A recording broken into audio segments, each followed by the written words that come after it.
Good morning traders. So నిన్న మనం ఈ రోజు అనాలిసిస్ చేసుకోలేండి. సో నిన్న అది కొంచెం సిస్టమ్ ప్రాబ్లం ఉండే. సో అందుకే నా లైవ్ మార్కెట్ కూడా నైట్ పెట్టాల్సి వచ్చింది మీకు. సో ఈ రోజు మనం లైవ్ ట్రేడ్ చేసుకుందాం అండి. సో మార్కెట్ ఇక్కడ బై చేశారు, బీటీఎస్ లో ఉన్నారు, వాళ్ళ ప్రాఫిట్ దగ్గరికి కొంచెం కిందికి వస్తుంది. దాని తర్వాత మార్కెట్ ఒక క్లోజింగ్ ప్రైస్ బ్రేక్అవుట్ చేయకపోతే మాత్రం, బ్రేక్ డౌన్ చేయకపోతే మాత్రం మార్కెట్ అప్సైడ్ ఉంటుంది. సో ఈ లెవెల్ మనకి ఏమైనా 50,200 దగ్గర మనకి ఏమైనా బయింగ్ ఆపర్చునిటీ దొరికితే నేను బై చేశానండి ఇక్కడ. సో మార్కెట్లో ఏదైతే ఈ అప్సైడ్ మూమెంట్ చూసి బై చేశారో వాళ్ళందరినీ ఎగ్జిట్ చేయించేసిందండి.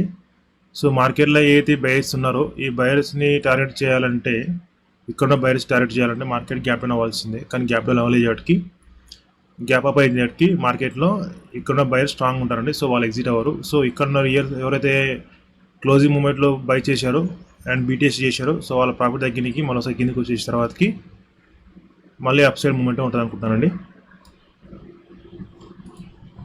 సో నేను అనుకున్నట్టు మార్కెట్లో ఇక్కడ బై చేశారో, బీటీఎస్లో బై చేశారో వాళ్ళు మార్కెట్ ఎగ్జిట్ అయిపోయి కిందికి వస్తుంది.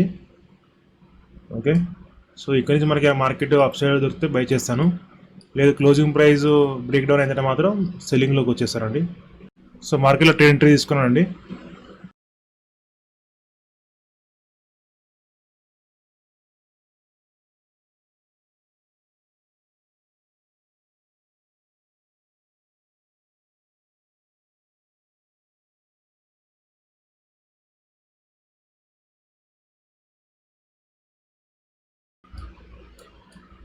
సో చూసారో మార్కెట్ ఇక్కడ ఎవరైతే బై చేశారో, బీటీఎస్లో చేశారో ఈ యొక్క ఫాలింగ్లో వాళ్ళని ఎగ్జిట్ చేయించేసింది. సో మరీ క్లోజింగ్ ప్రైస్ బ్రేక్ డౌన్ అయితే మాత్రం మార్కెట్ ఈరోజు ఫాలింగే ఉండదండి.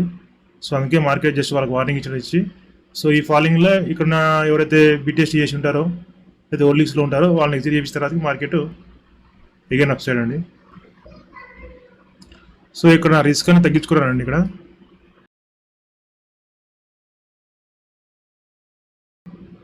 ఎందుకంటే నా టార్గెట్ వచ్చేసి 490, 50,490.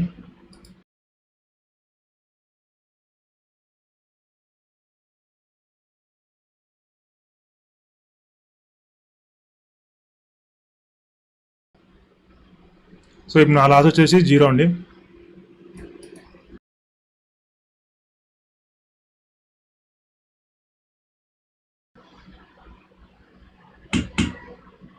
సో ఎగ్జిట్ అయ్యానండి మార్కెట్, ఎందుకంటే డ్రాగెస్ట్ మూమెంట్ ఉంది కాబట్టి ఇక్కడ నాకు అనుకున్న రివార్డ్ రాకపోతుండొచ్చు. సో మార్కెట్లో వచ్చేసి ఈరోజు 5,130 ప్రాఫిట్.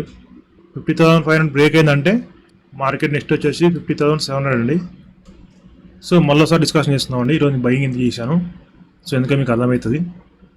సో నిన్న మార్కెట్లో ఎవరైతే బై చేశారో మార్నింగ్ అవర్లో వాళ్ళందరినీ నిన్ననే ఎగ్జిట్ ఇప్పించేసండి. ఓకే, సో ఇక్కడ ఉన్న బయర్స్ ఎవరైతే ఉంటారో వాళ్ళు స్ట్రాంగ్ బయర్స్ ఉంటారు, ఎందుకంటే వాళ్ళు ప్రాఫిట్లో ఉంటారు కాబట్టి వీళ్ళని టార్గెట్ చేయాలంటే మార్కెట్ ఫ్లాట్ కానీ స్మాల్ గ్యాప్ అప్ కానీ అయితే వీళ్ళని టార్గెట్ చేసాను. సో మార్కెట్ ఏంది డ్రాగెస్ట్ గ్యాప్ అప్ అయిన కాబట్టి మార్కెట్లో వీళ్ళని టార్గెట్ చేయాలంటే కష్టం. సో అందుకే మార్కెట్ ఏం చేసింది, రీట్రేస్మెంట్ అయింది. సో అంటే సెల్లర్స్ని యాడ్ చేసింది అప్ టు ఈ లో బ్రేక్ అయ్యేసరికి ఏమైంది, ఇక్కడ ఉన్న బయర్స్ ఎవరైతే ఉంటారో వాళ్ళు ఎగ్జిట్ అయిపోయి ఉంటారు. సో మార్కెట్లో అనుకున్నట్టే తన ఏదో అప్సైడ్ వెళ్ళాలో మార్కెట్ మళ్ళీ అప్సైడ్ వెళ్ళింది. సో అందుకే మనం లో లెవెల్ బై చేసాము. సో మార్కెట్ మనం అనుకున్న టార్గెట్ ఇచ్చేసింది. సో మార్కెట్ ఇంకా వెయిట్ చేయొచ్చు. 50,500 ఒక లెవెల్ చూసారు ఇక్కడ, ఈ లెవెల్ నుంచి మార్కెట్ మళ్ళీ ఫాలో అయింది అనుకోండి, నా ప్రీమియమ్స్ అనేది తక్కువ అయితే ఉంటాయి అనమాట. సో అందుకే నేనైతే అనుకున్న టార్గెట్ ఈ టార్గెట్ వచ్చేసిందండి.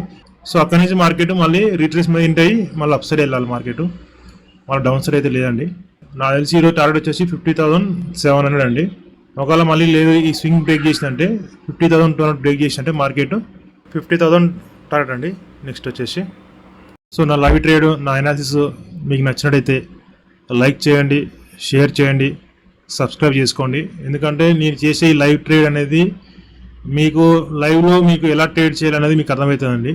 సో ఎంతో ఫ్రీ కంటెంట్ అయ్యేవాటికి నాకు ఎంకరేజ్ చేస్తారని అనుకుంటున్నాను. సో మళ్ళీ ఈరోజు ఈవినింగ్ కలుసుకుందామండి రేపు అనాలిసిస్ గురించి. థ్యాంక్ యూ అండి, thank you very much, have a good day అండి.